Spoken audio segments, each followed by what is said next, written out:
Okay, let's get going here. So let's take a look at some notes first. All right, so this is on in your notes. Here are two techniques for proofs. Okay, and so let's look at this. This is review. We've talked about this before, but it's been a while, and so let's review it real quick. Two techniques for proof. The first kind is called, well, basically, there's not really a name to it, but you just look at the given information, and you work your way from the given information. For instance, you start asking yourself questions from the given information. Two techniques for proofs, given information. Here's a question you could ask. What does that mean? You look at the given information, you literally ask yourself, what does that mean? What do I know about that given information? Here's a good one. What have we recently studied? And it's connected to that given information. That's a good one. All right, here's another one. What can I conclude? So, because, let's say, D is the midpoint of FG, what can I conclude from that? Okay, so you look at the given information. It's kind of an inner dialogue that's going on in your head. What can I conclude from that? Okay, and then another question. Or not really a question, but an observation in this case. They give you the given for a reason. In other words, they're not going to waste. They're not going to say, this given information is important. This one, not so much. They're not going to do that to you. Okay? All the given information is given to you for a purpose. You're going to use it.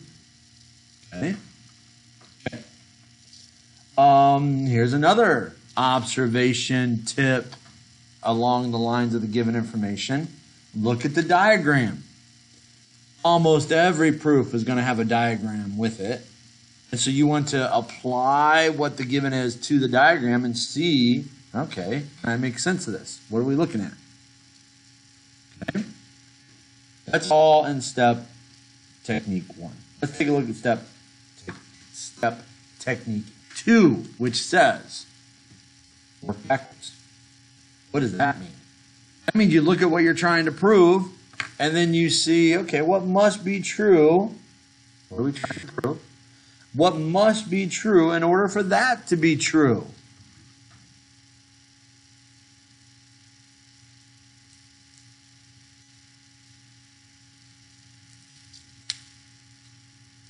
For the girls' basketball team to have an uninterrupted season, what must be true? They all have to be smart and not get COVID.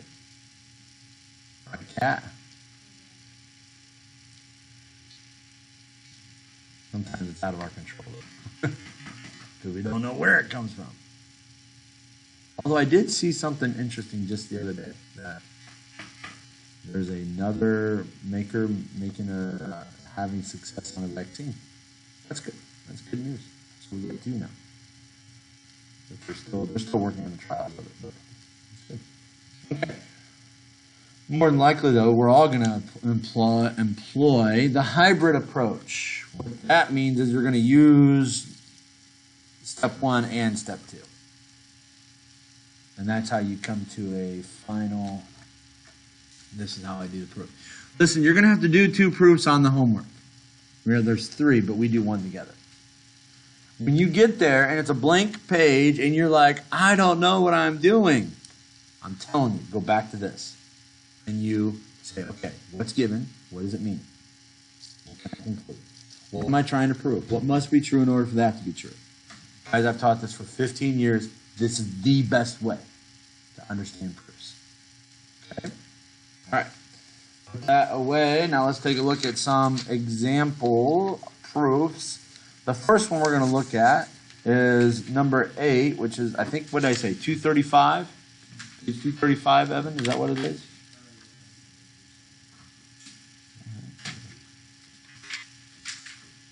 Okay, so page 235, number 8. Let's see if we can get the picture drawn.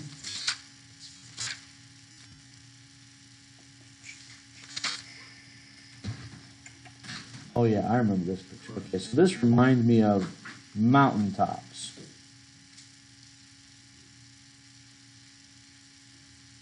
That should be way over there. Anyway. J, K, M,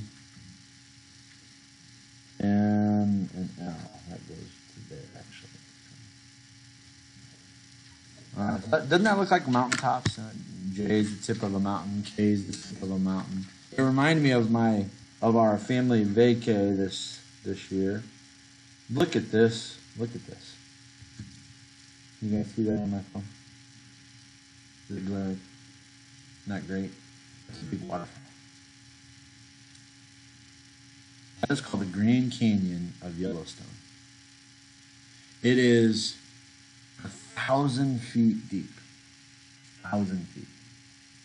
It is like 4,000 feet high from where you're at. So like you can go up and down, 1,000 feet down. It is a mountain range. And it's just beautiful. Just beautiful. We were there this summer. Amazing. All right, well, enough reminiscing. Let's talk about this proof. Now, what's given? William, what's given in this? Can you read that off for me, please? Angle JLM is congruent to angle KML. Okay, hang on. So, you know, one thing that might be helpful, especially on a picture like this, this is a nice little tip or technique. Separate the triangle.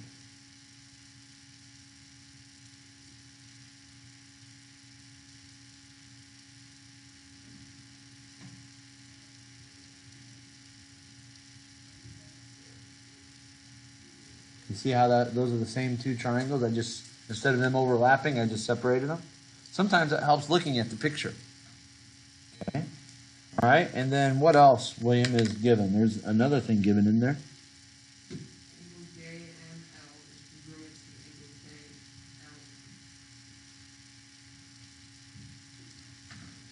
KLM. Okay, so we just have those angles congruent, and then as we always do on proofs, what are we trying to prove, William?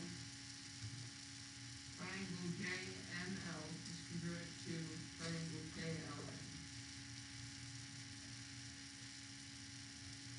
KLM. Okay. So we have the given, we have the proof. So let's follow our pattern for proofs, which is we're going to go statements. Doesn't the book already have these set up for you? Reason. Step one, we're going to say the given information, angle JLM is congruent to angle KML. By the way, look at what you're trying to prove. What are we trying to prove? Triangle's congruent, right? From yesterday, what's the only one? We only have one. What's the only way we have to prove triangle's congruent? What did we learn yesterday? ASA, I heard it. Who said that? Huh? Who said that? Jimmy? That's right. That's the only way we have. We're going to end up with 5 ways. We're going to end up with 5 different ways, but right now we only have one. And that's the ASA. Okay? And so what we're going to do, that gives me direction for my proof. All right? And so here's one angle. Let's go ahead and put the other one, angle J. Oh, wait. Before I do that, let's make an arc on our diagram. JLM and KML. There we go. Those angles are equal. Arcs there just to denote. Keep it straight in my own mind that those angles are congruent. Okay, so now let's go to the other given information. Angle JML, that's a different angle, is congruent to angle KLM. That's still given information. All right, let's put our diagrams. That means this angle, JML, is congruent to this angle, KLM. You know, here's a tip. This is an angle. This is an angle. What's missing? If I'm going to use an angle side angle, what's missing? The included side. You're more specific. the included side. What's the included side between angle L and angle M? What's the included side? Color. You have a question? Yeah. And is LM equal to LM? It sure is. But what's our reason for that? Let's go ahead and write that. LM is congruent to LM. That seems obvious. It is, but you still need to put it in a proof. And our reason is reflexive property of equality. And so now do we have the three things that established in our proof that allow us then to say that the triangles are congruent? Yeah, we do.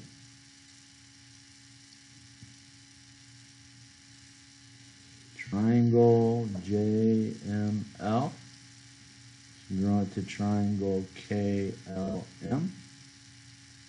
And my reason, you don't have to write anything other than this. All right, let me pause there and make sure you guys got it. Did the book have 4 squares in the book? Is there like 4 boxes? Why am I only using 3? What's the difference? Because the book has 4, but why am I only using 3 in there? I put the given in one step. That's exactly right. She's exactly right. I put the given in one step instead of 2. Does it matter? No, it does not matter. All right, questions on number 8? Good. All right, let's move on. We're going to go to number 9 now. Let's move this up. Number 9, top of the next page. Let's get the picture.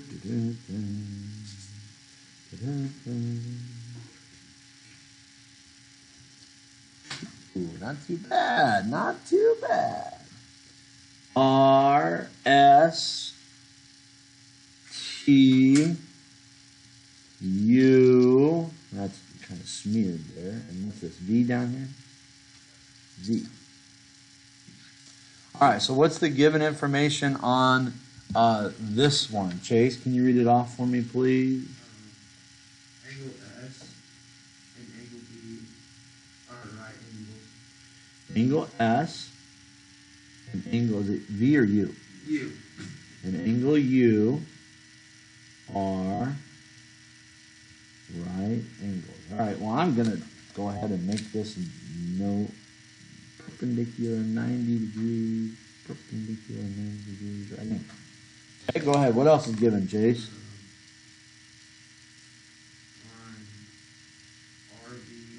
RV Bisects line SU. bisects segment SU. So segment RV bisects segment SU. All right, and what are we trying to prove, Chase? Triangle RST RST congruent to triangle BU. VU. All right, we only have one way to prove triangles congruent, and that's ASA. Eventually, we're going to have 5. Okay, but for now, we only have 1. All right, and so let's set this up. I think I can fit it in here. This statements.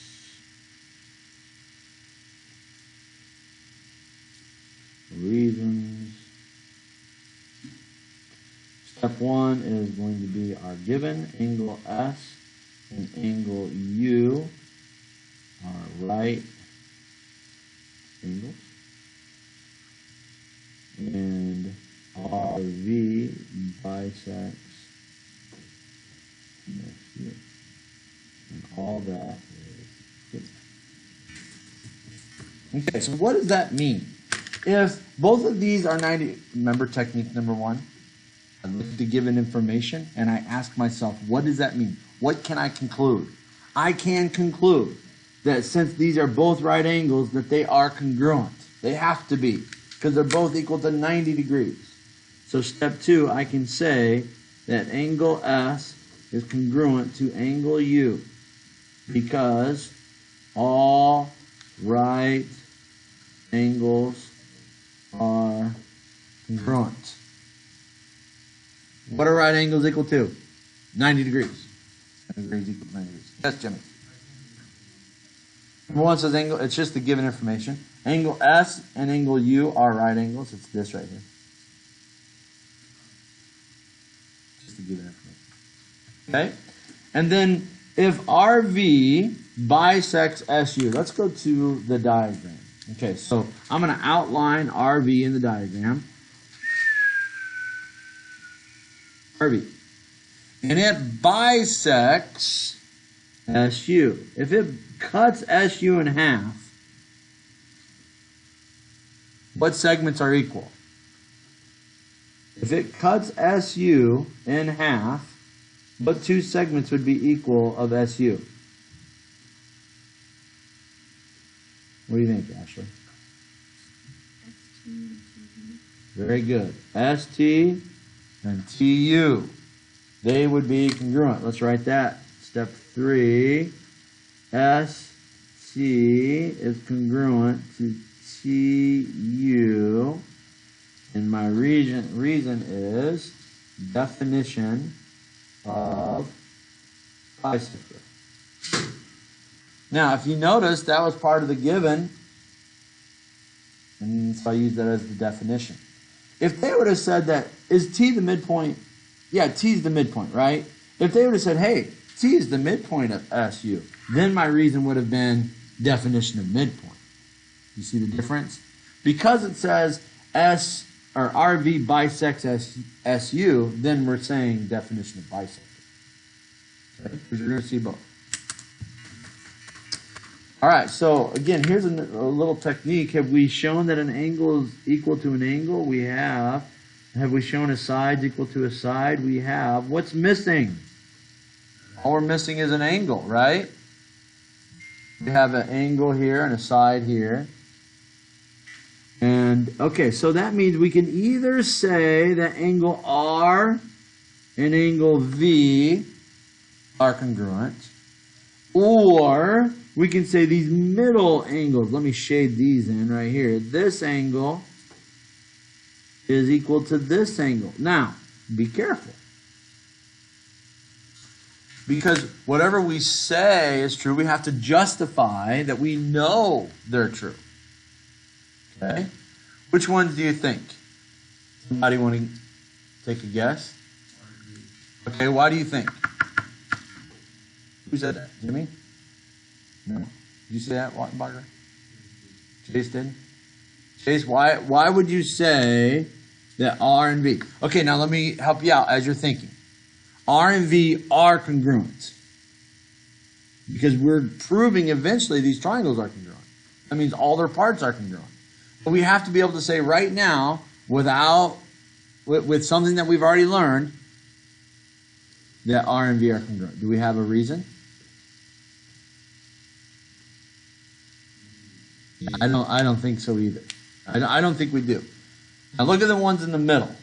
Okay, the ones that I shaded in. Why could we say that those are congruent? No, not the ones in the middle. These are 90 degrees, but not these. What do you think, William? Close. Do we know the lines are parallel? We don't, do we? Now, because we've said that these are 90, could we say that the lines are parallel? We could go that route, but we don't need to. It would take longer. But we could get there.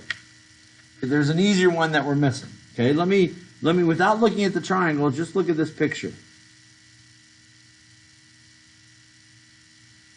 What kind of angles are angle 1 and angle 2? Vertical. What do we know is true about vertical angles? They're always congruent. Angle 1 and angle 2 are always congruent. That's why the ones in the middle. So what you were saying, William and Chase, you're both correct. There's just kind of a little quicker way to get there. Okay? All right, so step 4, we're going to say that the middle angle STR, is congruent to angle VTU. And the reason, vertical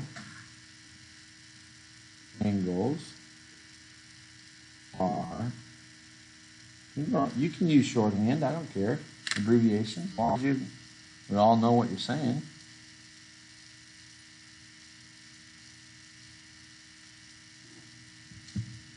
Okay. All right, and then now, have we enough to say what we're trying to prove is true now? Have we? Yeah, we have. We've got all 3 steps. Let's go ahead and put our 5th step. And triangle RST is congruent to triangle VUT. And we don't have to write anything fancy, just ASA. Ravens, that makes sense? Follow along, all right? Questions before we move on? We're gonna do another proof, but this one's gonna be one from our homework. That makes sense how to do that. Notice that we use definition of bisector because in the given it said that these segments bisected each other. Okay? All right, let's move along then. We're going to number 15 on page, I think it's 241, I believe. Let me look here. Yeah, page 241, number 15. This is going to be also one of your homework problems.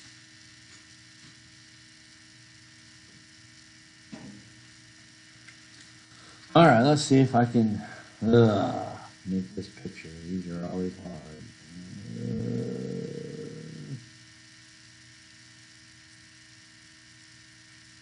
Ooh, not too bad. Not too bad at all. All right, so we got A, B, C's there, and we got D and E. All right, given information, what angle is A equal to? Okay, angle A is congruent to angle E. And then other given information is that C is the midpoint of the AE, segment AE. Okay. And what are we trying to prove? Well, we're trying to prove not that the triangles are congruent, but that AB is congruent to ED. Okay, but if I look at that, do I have 2 triangles? Yeah. I bet you if I show the triangles congruent, then I can say that these sides are congruent because they're corresponding parts. So that's kind of working backwards, right? All right, so now here we go. Let's go statements.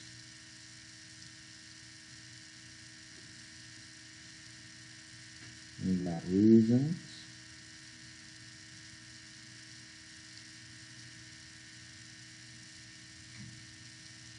All right, step 1, we're going to do the given angle A is congruent to angle E, and C is the midpoint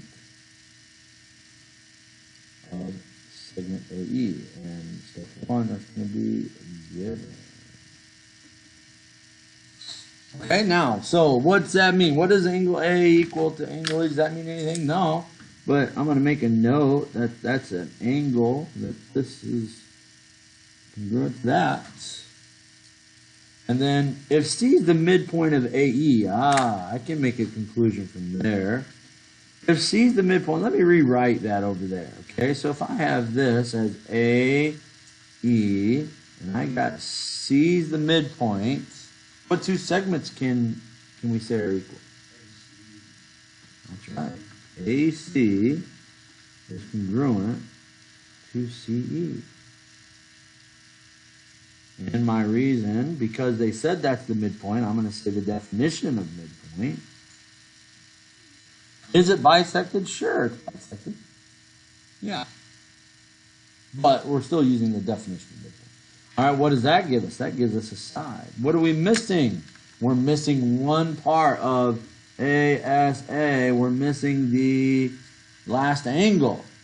Do you think we want to use the middle angles, or do you think we want to use B and D? Middle angles. What are they called, those middle angles?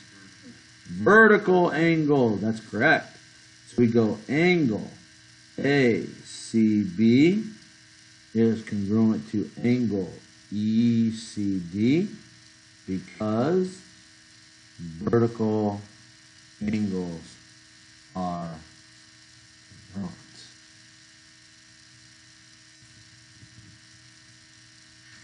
Raven, what are we going to do next, you think?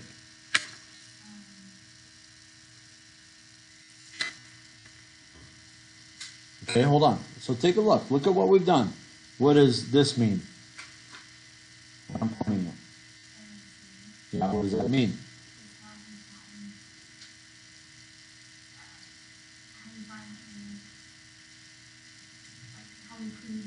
Prove what? Not angles. But the triangles are congruent. So I can say, because I've just shown it in my proof, that triangle ACB is congruent to triangle ECD. And Raven and the rest of you should see that we've established that the two angles in the included side of one triangle are congruent to two angles in the included side of another triangle. Okay? Now, why is this important? Because what I'm trying to prove, which is my last step, I now can say is true. AB is congruent to ED. Because, now look at this, I'm going to write it slowly. AB and ED, they are corresponding parts.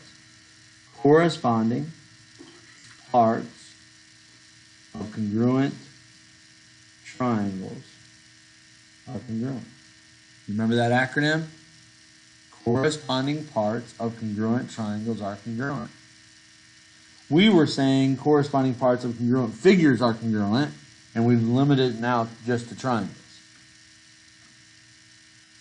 Evan, any questions? Nope. Anybody, any questions? All right, let's give your assignment. Here is the assignment. Remember, you got to use a label on your paper. Name, page 237, 3 through 7, 9, 14, 15, and then your class period. Make sure you label your homework. So 3, 4, 5, 6, 7, number 9, and number 14. You only have 7 problems. We already did 15. 2 of those are proofs. When you get to the proofs, make sure you go back to the notes and think, what am I trying to prove? What must be true in order for that to be true? This one's kind of simple because we're using the angle side angle theorem a lot, every time. Okay. Questions? All right, let's get to work. I'm going to